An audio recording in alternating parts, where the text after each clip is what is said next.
kecemplung neraka. Babatono paculana, jokok babat pacul kelawan kudi. Babatan zikir lan puji, Gusti Allah kula nyuwun pangapura. Sakadahing dosa kula, dosa ageng kelawan dosa alit.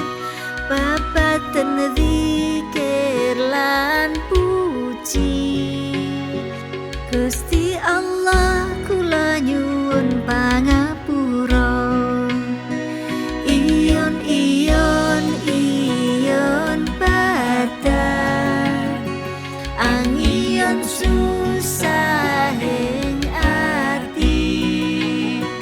Ana donya ngusung dosa, ning akhirat kecemplung neraka. Rungokno yo Le, Nduk, ojo lali zikir lan puji marang Gusti Allah Subhanahu wa taala. Ojo lali uga nyenyuwun pangapura. Tenan yo Le, Nduk, ojo lali welinge ibu. Insyaallah kita ketemu ning swarga. Amin. Iyon iyon iyon badan, angiyon susahing ati. Ana donya ngusung dosa, ning akhirat kecemplung neraka.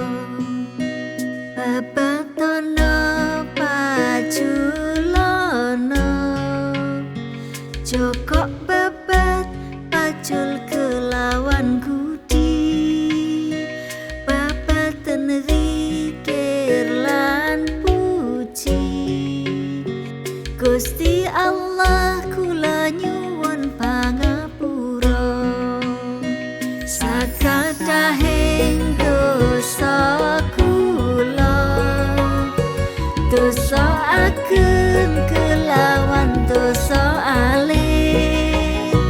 Babatan zikir lan puji, Gusti Allah kula nyuwun pangapura. Iyon iyon iyon badan, angiyon susahing ati. Ana donya ngusung dosa, ning akhirat kecemplung neraka.